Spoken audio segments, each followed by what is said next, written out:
It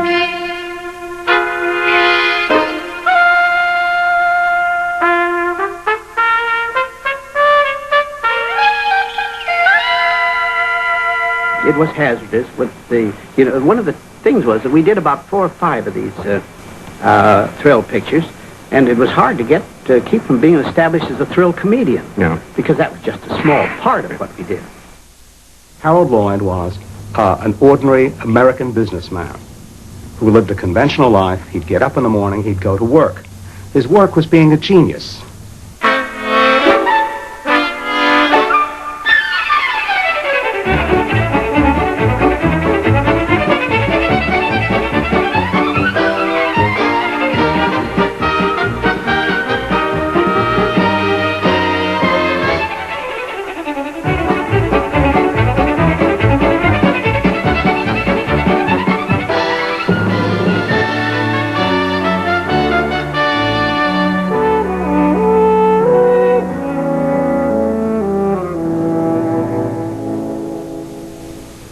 I would say he was one of the most charismatic innovators of film comedy in the early days. The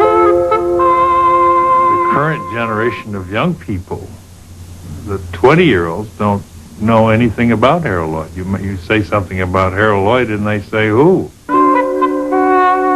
It always disturbs me a little if someone says, who was Harold Lloyd? Because, my God, he was a giant figure. Harold's friend the giant has toothache. How can he pull the tooth?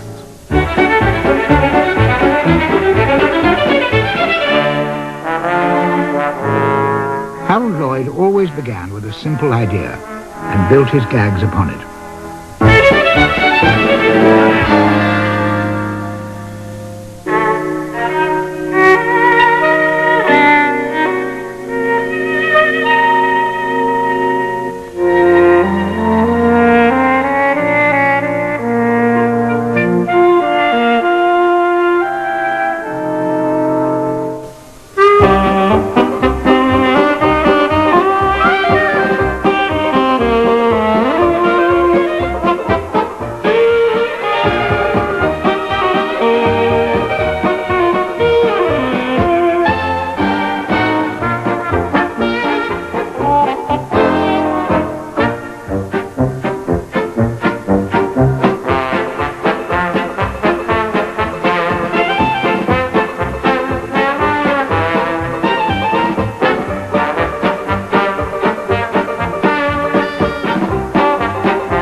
In these vaults lie the films and scrapbooks of a master comedian.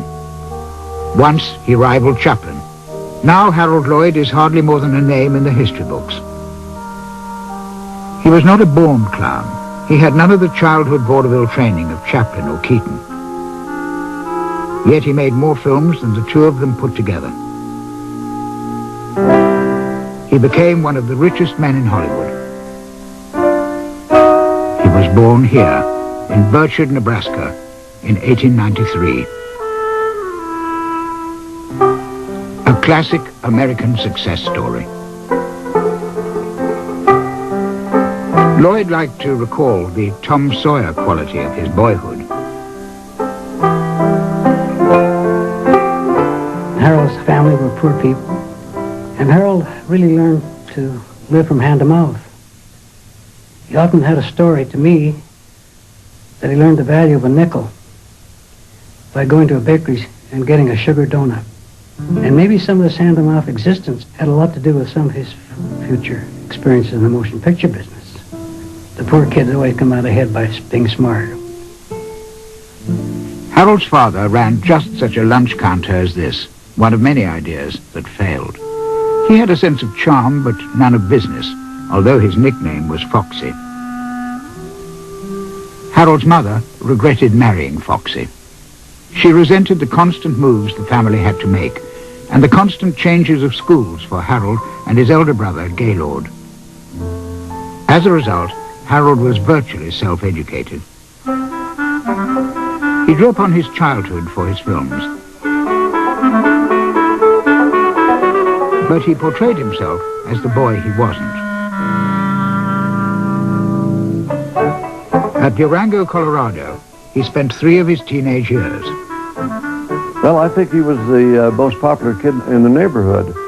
A one-person show.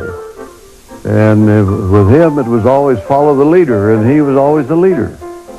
So we climbed all over the churches. If you've been around the St. Mark's Church, you know, you could climb up on the stonework, holding on to the edge and inching your way up till you got to the peak.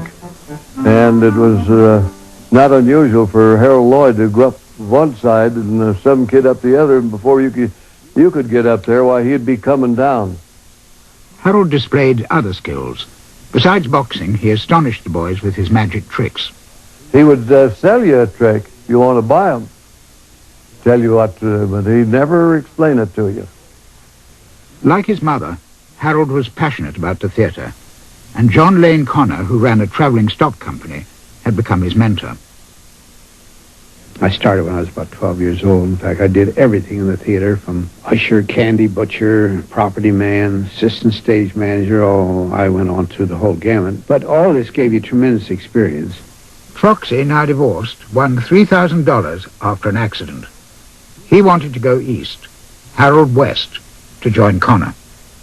My grandfather and my father stood at the crossroads, and they flipped a nickel, and it was heads or tails. I think tails would go to New York, and heads would go to California. Isn't that amazing? And of course, it came up California. That was fate. He admired the Chinese idea of luck. Luck was a tremendous thing to Harold. Some ways you could get luck. If you didn't follow his particular routine, he would lose his luck.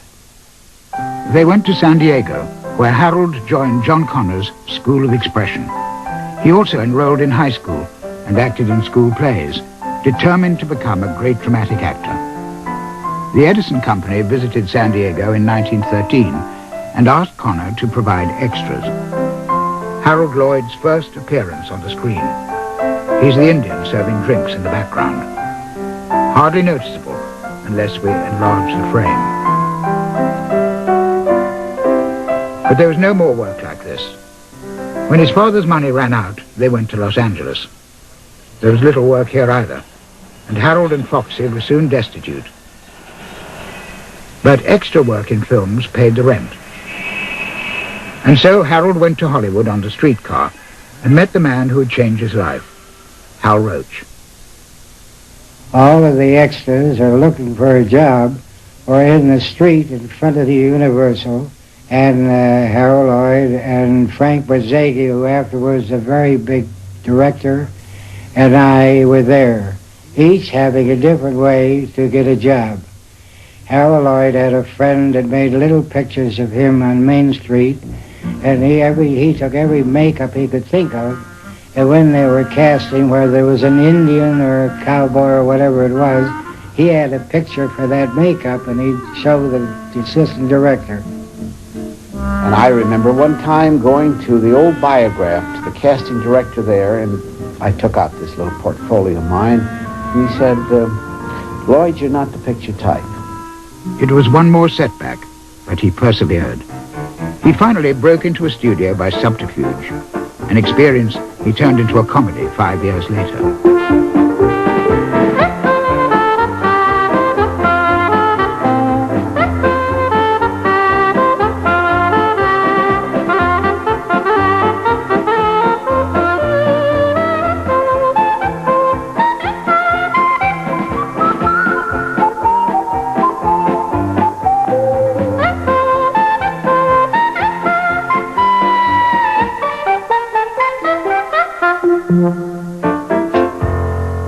At the time, Lloyd had no thought of being a comedian. He worked hard at straight roles. At the birth of Samson, Roach and Lloyd were the chief eunuchs. They played Hottentots together in this Wizard of Oz story. Then Roach landed a bigger part, The Cowardly Lion, and A Windfall. Finally, I got to the point where I owned my own company. And the first person that I engaged was Harold Lloyd, for a very simple reason. He was the best hard-working actor I ever saw. They became close friends and started learning together how to make pictures. We picked the people up on the street corners, that is the actors and the cameramen and so on. And we made pictures in the park, pictures on the beach, pictures in somebody's backyard and so on. But we didn't have any studio until we sold the 3 dramatic pictures to Universal at a profit. Eventually, they shared studio space at the old Bradbury Mansion in downtown Los Angeles, where an actress called Jane Novak had just been turned down for a job. These 4 young men were sitting on the floor across the room from us, and one of them came up and asked me how I would like to work for him, and it was Hal Roach. Roach cast Jane Novak in a number of comedies with Harold Lloyd. Roach had quarreled with a comic he'd engaged, and Lloyd agreed to help out.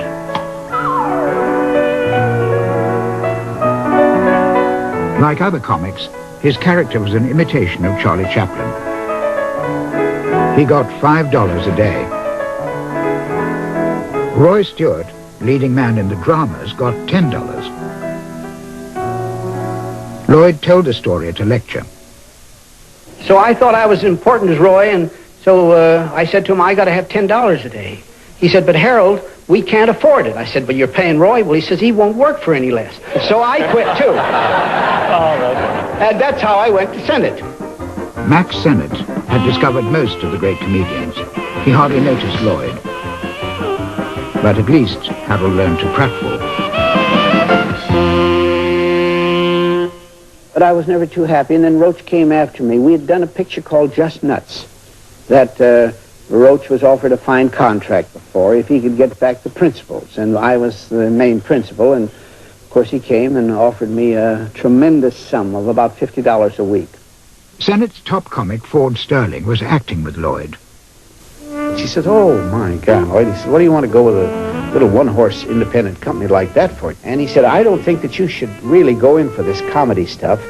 He said, you're the kind of an actor, he said, like Bobby Harron. That was the boy with D.W. Griffith.